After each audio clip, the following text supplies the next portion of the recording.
My name is James Holden, and I'm a babysitter for the supernatural. No, really, that's my profession. The only difference between me and a teenage girl down your street is my clientele. I've been in the business for 7 years, and I've babysat for almost any paranormal species or family you could think of, and some you've never heard of before. Werewolf, angel, banshee, dwarf, elf, fairy, fae, golem, etc. Each one unique, each one with its own dangers.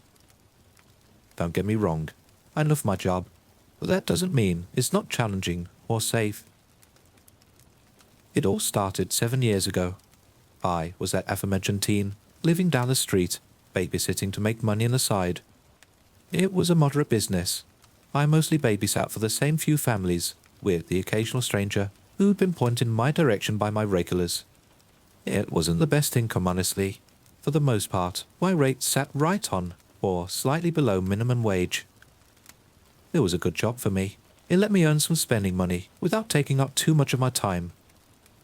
You can imagine how excited I was when I got an offer to watch a set of twins overnight, for quite a bit more than my average rate. That kind of money per hour for a whole night was a lot of money to me. I didn't really think about why they offered so much money up front. I suppose they thought that babysitting overnight would be a hassle. However, in my experience, it was actually really easy. The kids would be asleep most of the time. Really, all I had to do was cook dinner and breakfast. I wanted to get there before the starting time, so I started out early. Making a good impression by arriving early would increase the chance of them hiring me again. The house was well off the beaten path, and the woods leading up to it seemed heavier and darker than normal. The trees hung over the road, creating a spotty canopy through which the sky could barely be seen. The woods seemed to absorb the noise of my car, letting nature's voice play to the usual shell of engine noise. After too long driving through these woods, the turn-off to the driveway finally came around the corner. At the end of the long gravel drive stood the house. It was a large manor, and, with the exception of a small yard, was surrounded by tall trees. The trees towered over the house, casting it in a spotty shadow, making the residence seem darker and solemn. The garden was tidy, with trimmed grass and a wooden swing set. The house itself sat 3 stories high. A stone manor, it leered over my car, this multitude of chimneys stretching towards the sky as if to escape the roof. Uncommonly, the window shutters were all latched closed, which gave the house an unnatural shut-off feel, not welcoming like other houses I'd seen in the style. I checked the car clock. 7:15. I was 15 minutes early. I did a quick check in the mirror, making sure I was presentable before exiting the car. The trees near the house, unlike the drive, seemed unnaturally quiet, and my footsteps against the gravel seemed loud. Each step grated in my ear, echoing in the silent air. As I approached the huge, double-wide front door and raised my hand to knock, it swung open suddenly. I jumped back in shock. The quiet had unsettled me more than I realized. I straightened as I realized it was just a woman who'd opened the door for me. Seeing me, she cracked a wide smile. "Ah, you must be James. You're early," she noted, in a soft foreign accent. "Please, come in. My girls are very excited to meet you." I followed her into a large entrance hall, depositing my shoes just inside the front door. The house was brightly lit as far as I could see, powerful lights compensating for the shuttered windows. I followed her through a tall archway into a brightly lit kitchen. Looking around to the dark marble countertops, I noted the fancy kitchen equipment. Sitting at the counters were 2 10-year-old girls, twins, dressed similarly. "Hi, I'm Stacy," the one on the right exclaimed in an excited voice. "And I'm Stephanie. It's really nice to meet you," the one on the left chimed in. After I introduced myself and explained that it was really nice to meet them as well, their mom sent them out, explaining she had to talk with me about the rules of the house. "Well, the girls really seem to like you," she started. "I just never realized and never introduced myself. I'm Minerva, I'm so grateful that you agreed to babysit my girls. I've missed so many council meetings. I really appreciate the chance, Minerva. Your girls seem lovely. So, what kind of council meeting are you off to? I didn't usually ask personal questions, but she had brought it up first. It seemed like a good way to improve her opinion of me. She gave me a slight, confused smile. Why, the Council of Witches, of course. I'm second to the High Witch. Since the girls, I haven't had the chance to attend a meeting in person. I'm sorry, I started. Did you say the Council of Witches? Yes, of course. I thought you understood this. I requested your services because I heard you had experienced dealing with demonic children. My girls would be much easier than demon spawn. I expected her to lean in, a sly smile adorning her face. Just kidding, she would exclaim. Or the two girls to pop in, laughing hard at the joke Mummy played on the new babysitter. But none of that happened. She just continued looking at me with a slight concerned expression on her face, as if I was the one playing a joke. Wait, like you're part of one of those natural covens? I asked, hoping it was that simple. But her expression simply betrayed how serious she was about these New Age covens. No, she began slowly. Did you seriously not know this, James? I mean, I'm a witch. I sit on the Council of Witches and have been for the past 100 years. The disbelief on my face must have convinced her. She didn't look any older than 35. No way she was older than 100. I was naive to think that witches had to be wrinkled, covered with warts and green skin. However, if I was going to consider their existence, I wouldn't have guessed 30-something-year-old mums. She leaned forward, looking directly into my eyes. I found myself unable to look away, or even move. Her eyes seemed larger than normal, and contained an unnatural depth of knowledge and experience. Her eyes shifted colour, red to green to blue to brown, as she peered into my very existence. I heard of the eyes being the windows to the soul, but I had no idea you could look through them. She sighed. You're telling the truth, unfortunately. It's clear you had no idea as a witch, nor that witches even existed. This isn't good at all. I was really looking forward to that night out. What do you mean? I replied curiously. It would be irresponsible to leave an inexperienced mortal with non-mortal children. I was expecting you to have some knowledge of the mystical and non-mortal. This is very unfortunate. I'm so sorry for wasting your time. I'm happy to pay you half the night for your troubles. I glanced at the wall clock. 7:25. The entire introduction had only taken 10 minutes. It had felt much longer. I considered the dilemma before me. After looking into her eyes, I had no doubt she truly was a witch. It was weird to accept something so unnatural so easily, but the power behind her eyes was undeniable. I considered my options. The easy way out was taking the money. Half pay was really good, considering I hadn't been there an hour. I could take the money and leave, but I would leave Minerva high and dry, forced to miss a meeting. Minerva had said that her children would be much easier than demon spawn, and I dealt with some really nosy children, some regularly. But I had no idea how that compared to supernatural children. Minerva seemed really nice, but knowing what it did about her, it could completely be an act, or the cool exterior of an insane mind of a lunatic. She definitely held power. The question was, is all really as it seemed? Her daughter seemed pleasant in the little time I met them, and well-behaved, at least while their mum was around. My other option was to try and take the job. I had no idea how hard the job would be, and if it went well, I might be able to babysit for her again. It definitely seemed like she was in need of a babysitter. Beyond that, if a witch needed mortal babysitters, maybe there's a whole spectrum of children that needed a night out, and would pay well for babysitting. Minerva herself had said that mortals were used for such services. This could be my ticket in. It was crazy, a lunatic thought, but my curiosity and possible future of well-paid nights drove me forward.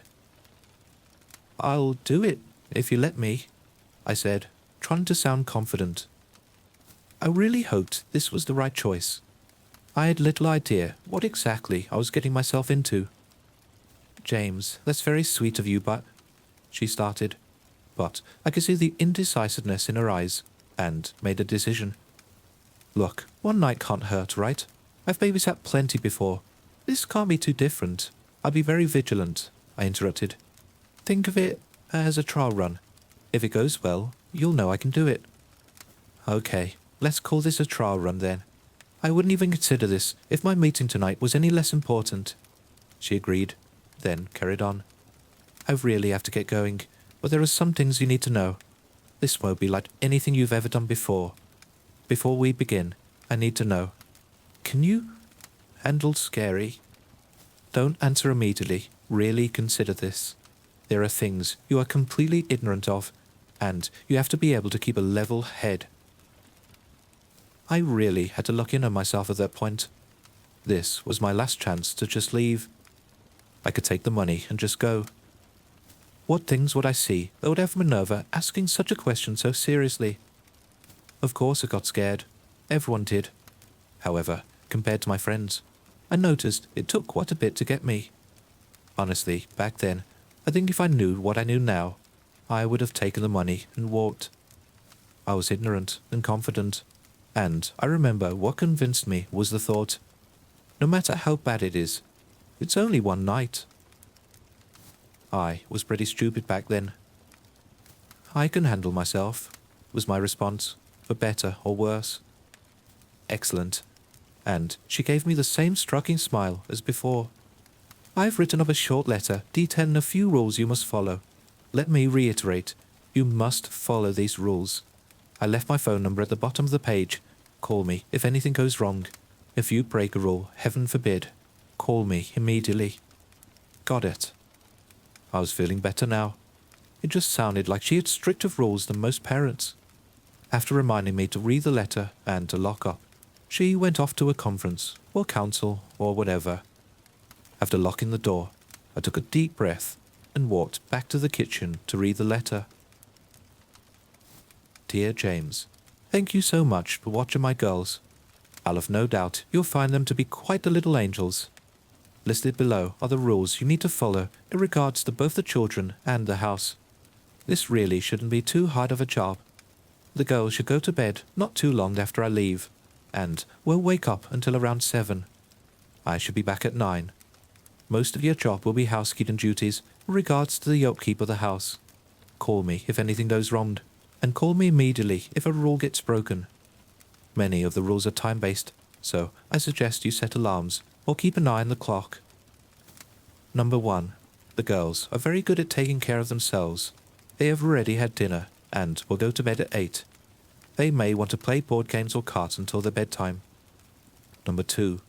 Follow them upstairs and lock them into their rooms for the night. Have no concern. They have ensuite bathrooms and anything else they might need overnight. Do not unlock the door until 7. Number 3. You may hear knocking at the exterior doors and windows. This may or may not be accompanied by voices demanding you open the door. Despite whoever they sound like or claim to be, do not open the door until after 9. Number 4. You will find every door inside the house closed. This is intentional. If you wish to enter a room, knock 3 times, then listen carefully. If you hear any bumbling or mumbling or any unnatural sounds in the room, wait a few minutes, then try again. Number 5. Once you enter the room, turn around and close the door. No matter what you see, continue closing the door. You must, for no reason, stop closing the door. Number 6. There are a total of 3 mirrors in the house, 1 in my bedroom and 1 for each of my daughters in their bedrooms. There are no mirrors anywhere you will be in the house. If you find yourself looking into a mirror, stand up straight and spin around until when you look at the mirror, you see the back of your head. Slowly back out of the room, keeping your gaze locked on your reflection. If your reflection looks at you again, repeat the process and spin around. You do not have to knock on the door if you encounter a mirror, but you need to close the door. Maintain a sight line of the mirror until the door interrupts your view. Number 7. If you hear footsteps on the stairs or hear something walking toward you, Find a corner and stand in it, facing the wall. Do not look for the source of the sounds, and do not turn around no matter what you feel or hear. Stay completely still and silent in the corner until you hear the footsteps ascend the 4th floor. Number 8. There is no 4th floor. If you see stairs going upwards from the 3rd floor, turn around and walk away. Do not run. Number 9.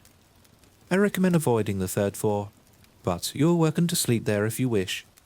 Do not turn on any lights. Use only the red flashlight found in the kitchen. Number 10. Use any bedroom you wish, besides mine and my daughter's. Just make sure everything listed below is complete before you turn in. Number 11. Make sure the fridge is closed, the stove is off, etc. Number 12. Turn on all the TVs at 8:30 p.m. Try to turn them on close to the same time. The channel doesn't matter. There are 4 TVs to turn on. 1 in the living room, 1 in the den, and 1 in each of the first-story bedrooms. Number 13. There is a brown package on the kitchen counter. Using the red flashlight, take it up to the 3rd floor at 9 p.m. and place it in any of the bedrooms. Remember rules 3, 4, 6, 7, 8, and 9. Number 14. They should already be closed, but double check all the shutters are closed. Number 15.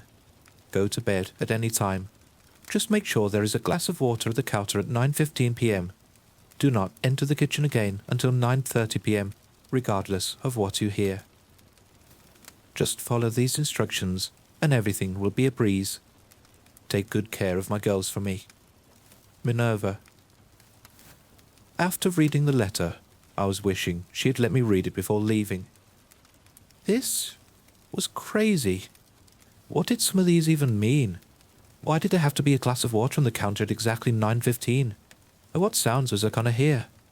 What exactly do the mirrors in this house do? I was wishing I had been smart enough to take half pay and just leave, but I wasn't, and here I was. I wasn't about to call Minerva back, and then after I said I'd do it, and especially not after she already left. Damn, I wish I'd been confident enough to call her back home. The girls were very well behaved, just as the letter said. We started a game of Monopoly, but had to stop for their bedtime. It was a new experience for me. I had never before babysat kids who were so responsible about getting to bed exactly on time. Now it was just me and the house. It seemed unnaturally quiet.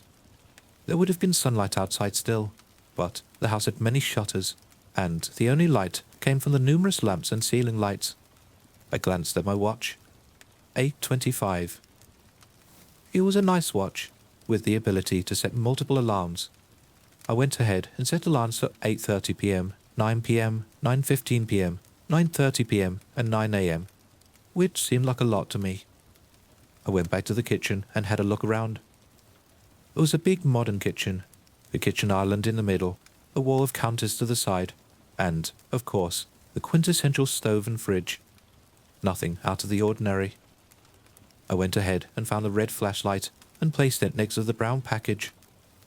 I didn't know if I could leave the cup of water out now and just stay out of the kitchen, or if I had to fill it at a set time. Figuring it was safe to fill it later, I went out in hunt of the TVs. The hallway was almost blindingly bright. Several ceiling lights and lamps contributed to this effect. She hadn't left me a map or anything. All I knew was that I had to find 4 TVs. I already saw the one in the living room, and figured I could just search all the rooms on the first floor till I found the other 3.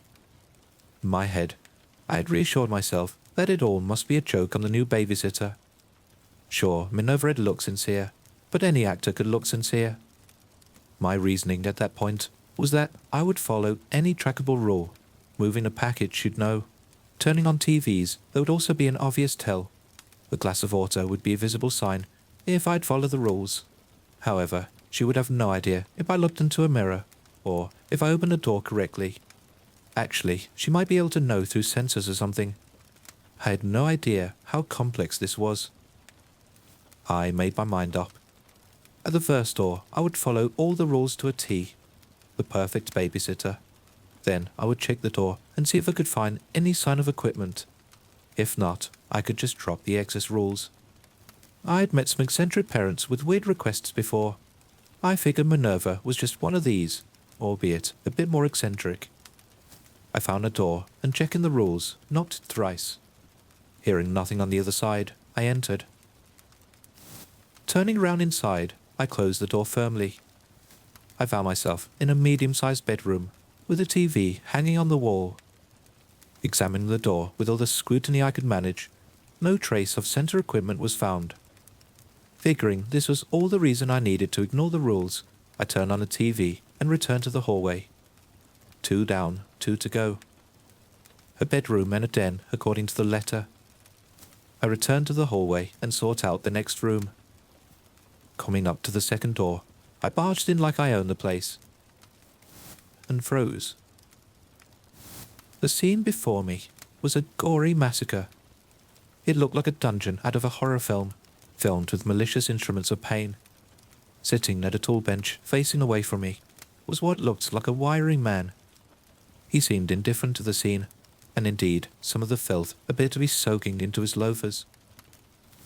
It looked like he was tinkering with something in front of him, and the quiet clinking of metal could be heard. It was a ludicrous comparison, this man sitting at a bench and the room he sat in. Above his head hung a TV, similarly out of place. He didn't seem to notice that I'd opened the door, so I slowly eased it shut, cringing at the soft click of the latch. I sunk to the floor in sheer shock at what I'd seen. Why exactly did Minerva have such a room? Was I in danger? I had so many thoughts whirling through my head. I wanted to run, I wanted to hide, I wanted to stay still. It's hard to put into words, but that room was scary. The scariest thing I'd ever seen in my young life. Scarier by far than any horror movie. The simple reality of that room horrified me in ways I'd never felt before. I took deep breaths and reined in my wild thoughts, tightening my resolve. I had to know if the rules were the real thing. I wasn't confident enough to enter that room and talk to the man inside. A quick glance at him had been enough to keep me from thinking of trying to converse with him. I was, however, ready to try knocking on the door, with the stupid confidence many teens hold. I reread the rules to be certain, then precisely and quietly knocked 3 times. I listened carefully, standing stock still. Nothing. I could hear nothing. I, as slowly and quietly as I could, turned the knob and peered into the room with one eye. It looked like a regular bedroom now. I really wanted to stop and question my sanity at that point, but this sight had fueled my determination to follow the rules, silly or not. I entered the room, turned around and closed the door. Standing there, I took a second to collect my thoughts. When Minerva had told me this wouldn't be a usual babysitting job, I had believed her. She looked so earnest and honest. Once she left, I'd come to the conclusion that the rules must be fake or in jest. I didn't want to accept that the supernatural existed, or that somebody could be a witch. Well, now I found myself having to accept this reality, if only to preserve my sanity by devoting myself to what I had to now accept as fact. The rules were real, and had to be followed. The house obviously had the potential to be a house of horror. This was clear enough, seeing as I was standing in a bedroom that was but a minute ago a dungeon. I checked my watch. 8:35. I had 10 minutes until I had to take the package upstairs. I turned the TV on, then took a deep breath and exited the room. The hallways seemed more sinister to me now. The once reassuringly bright lights seemed harsher than before. I found the den, staying as quiet as I could. After knocking, I heard soft whimpering inside. Not stupid enough to break the rules again, I waited 3 minutes before trying once more. This time, the den was silent, so I turned the TV on and returned to the kitchen.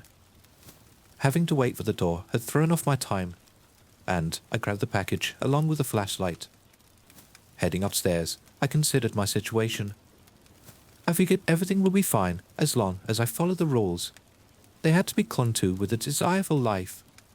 Leaving the house was out of the question. The rules forbid it until 9 in the morning. Luckily for me, I only had one task after this. Then I would try and sleep the night away. I stopped on the landing. This wasn't right. The rules said the third floor would be dark, unlike the rest of the house. The hallway before me was just as bright as the first floor. I felt a sinking feeling in my gut. This was the fourth floor. I had gone up too far.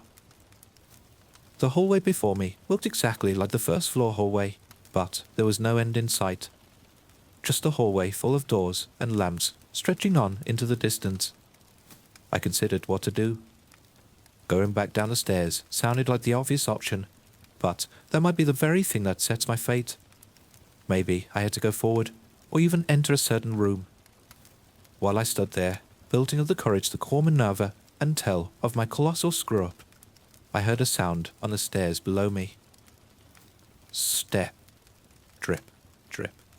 Step, drip, step. The sounds were coming up the stairs, and I wasn't about to meet the owner of those ominous steps. It was too fast. They were coming too fast. No time to think, no time to plan, no time to knock. I hurried into the first room on my right as the steps reached the stairs. Clutching the brown package to my chest, I could hear it in the hallway. Step, step. I stopped breathing, listening closely to the sound. Now it was definitely on the fourth floor with me. I stood as still as I could. I heard it pass the door. Then I breathed a quiet sigh as it continued down the hallway. I took a second to look around to make sure I really was safe. It looked like a bedroom, identical to the first two, except for the dark red colour of the paint. Those steps had convinced me that I had to call Minerva, embarrassed by my mistakes or not. How ironic. I found myself in this situation by breaking the rules, while considering the importance of following the rules I'd been given. I almost wanted to cry. This wasn't. Well, I guess it was what I signed up for. But still, it was crazy. I pulled out my phone and was reassured when I noticed there were full bars. I hadn't even considered I might not be able to call, but it was reassuring to see that it was possible. Hello? Hi, Minerva? We may have a small problem. What's wrong, James? I went ahead and told her all that had happened. There was no reason to hold anything back, seeing as I'd already called and interrupted a meeting. So, you're on the fourth floor with a brown package and something dripping went past you? That sounds about right. Okay, listen to me very carefully. 3 questions will decide exactly how bad the situation is. She sounded tense, worried. Exactly what room are you in? Did you knock before entering the room? Finally, did you go to a corner when you heard the footsteps? I felt sick hearing the second question, and even worse on the third. I had completely forgotten the rule about finding a corner after hearing the footsteps. I'm in a bedroom, the first door on the right. I didn't knock before entering. I didn't find a corner either. I'm so sorry. I was just so scared. It happened so fast I couldn't even think. I meant to sound strong, but I found myself stammering and almost blubbering by the end of my confession. Oh, thank God. She sounded relieved. No, James, it's really good you didn't knock or find a corner. Really, really good. The fourth floor is completely different. It doesn't even exist.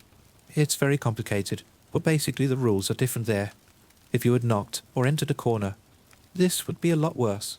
Much, much worse. Okay, well, that's reassuring. I tried not to let just how glad I was to hear that creep into my voice. So, what do I need to do? You still have the package. In one motion, as fast as you can, open the door and throw the package away from the stairs, then run straight to the ground floor. Count the flights. Do not go one too many and end up in the basement. There would be much worse than the fourth floor, she instructed calmly. Okay, I got it. But what about leaving the package on the third floor? Do you have another one? No, but it'll be okay for one night. I'll do 2 packages tomorrow night. I wondered exactly what the nature and purpose of those packages were. Sorry about all of this. I should have just followed the rules from the beginning. Yes, you should have. In all honesty, this is the best case scenario for having broken the rules. Not that it makes this any better, it just could have been better. With that, I hung up and prepared to save myself. The whole conversation felt very surreal, but then again, this whole situation was weird. I put my hand on the doorknob and readied the package for throwing. Pulling swiftly, I saw a glance of a dark shape across the hall before I threw the package with all my might and dashed down the stairs. Counting carefully, I stopped only when I reached the ground floor, breathing heavily. I checked my watch. 2 minutes to 9. Once again, it felt like I had been upstairs much longer than that. It was probably a good thing. Any longer, and I wouldn't have time to do the water. I ran to the kitchen and filled the glass to place on the counter. Exiting back into the living room, I collapsed onto a couch. I felt exhausted, mentally and physically. It had only been a few hours, but in that time, I'd seen a torture chamber, ended up on the 4th floor, almost ran into a dripping figure, and broke 4 rules. The next morning came quick, luckily for me. I had slept in one of the bedrooms upstairs. There hadn't been any footsteps. Nobody knocked on the windows, and I hadn't yet encountered a mirror. I was feeling much better compared to last night. I waited until 7, then unlocked the girls' rooms. We were making pancakes in the kitchen when the knock came. "Hello in there, it's Minerva, I'm back." A muffled voice came from the front door. Both the girls had frozen. I caught the eye of Stacy, and she slowly shook her head. I remembered the rules. She would be back at 9. I wasn't to open the door until 9, despite who was at the door. I considered calling out, but judging by the reactions of the girls, silence was the best course of action. "Hello?" The voice came again, starting to sound annoyed. "Will you please let me in? I forgot my house key last night." We all stayed still. "Come on." The voice was angry now. "It's Minerva. You have to let me in. I want to see my girls." Still, we waited. Finally, we heard the thing, person, whatever it was, moving away from the house. The girls relaxed, and the pancake making recommenced. I didn't want to ask the girls, but I was curious as to what would be impersonating. That's more or less the end of the story of my first time as a supernatural babysitter. I could bore you and describe how Minerva finally came home, and explain that she would refer me to other such families, and how I accepted. But I won't. Mostly because, despite my efforts, I didn't really learn anything important from Minerva at the time. One day, Minerva would explain much to me. But that's a story for another time.